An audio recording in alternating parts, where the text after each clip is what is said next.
Okay, so I want to skip almost to the end when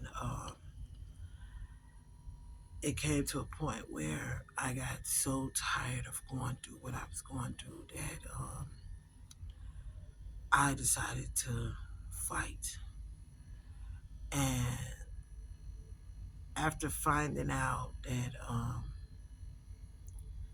my mom had stopped paying him, giving him money and stuff, and that I was paying with my body to be able to live there, and that he was told, I told him that, I did my mom tell you about all the stuff that I've been through with the other men and what they did to me? And he made a statement like, yeah, that's why I'm not having sex with you until you turn 18, because then you'll be grown. And I get basically my mom had told him that he can do what he wanted, just not to have sex with me or leave anything evidence on me of any sexual abuse. Like, they had this whole conversation and he admitted it to me. So I think that did something to me on the inside, because at that point I just decided to fight for my life. And I can just remember when he had me to come in the room, and I was just disobedient. It wasn't no, you know, lay down, and I just laid down. I was like, no, I don't want this anymore. And he got really angry and he smacked me and, told me to do what he said. So I'm just like, that's not going to happen. I don't care what you do to me. I'm tired of going through this.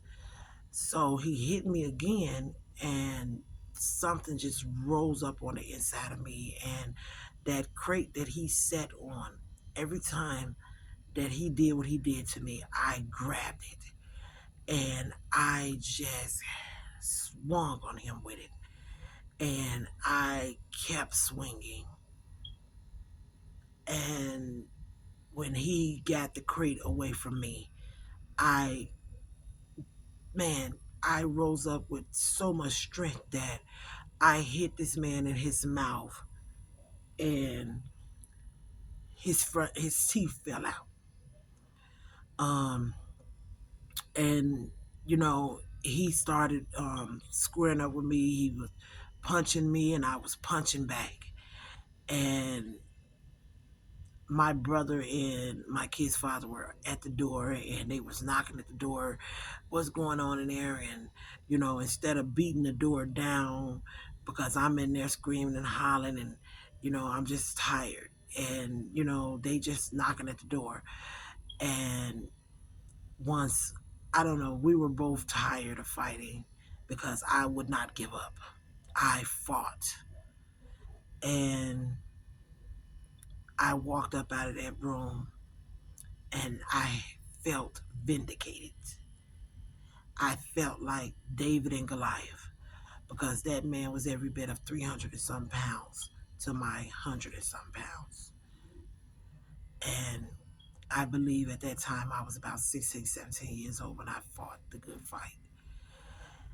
And before I left that room, I told him, no more. No more. I'm done. And I meant it. So I remember after that, he would say little comments or whatever the situation was, and talk, try to take control of the situation, and and come, don't, it was like, don't close no doors in my house. And I would catch him stand at my room door, looking in on me and watching me. How you would be laying there, you would feel somebody watching you. That's how it was. So I just got tired of the creep just coming in my room and watching me and stuff. So what I did was, I would wait till everybody in the house would sleep, and I would get a knife, the biggest knife in the house. And I would go in his room and I would sit right there at the front, in front of his bed, across from his dresser, and I would just sit there, legs crossed, with the knife. And he would be waking up, turning over or something, and he would see me with that knife, and it would scare the crap out of him. And I could just remember him. What the hell are you doing here? Why are you in my room? And I would get up and I would set the knife on his bed and I would look him in his eyes and then I would walk out. And I did that for maybe about a week's time to scare him. And he began to call me crazy, talking about I had the devil in me and stuff like that. But he left me alone. He left me alone. But at that point, I was so overwhelmed, so done with life that I had decided to take these pills. I think they was some painkillers, ibuprofen or something. I don't know. But I remember going in the washroom and I had these bottle of pills in my hand. And I had the phone because I was going to call my mom and just tell her, ask her why. Why did she allow this? Why did she keep doing this to me? And to let her know that she was the cause of me trying to do the same thing she did when we were kids, commit suicide.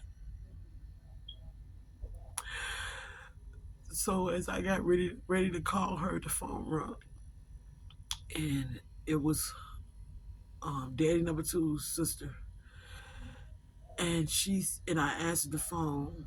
I don't know, something just told me to answer the phone, and I answered the phone, and she said something about whatever's going on, that God will see me through or something like that, and that I don't have to end it.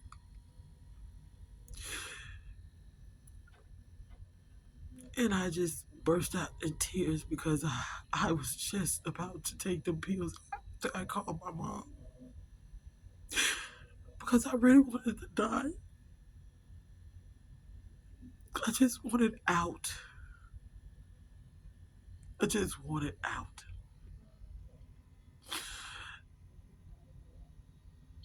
So she talked me out of it because I told her that I was getting ready to do exactly what she said I was getting ready to do.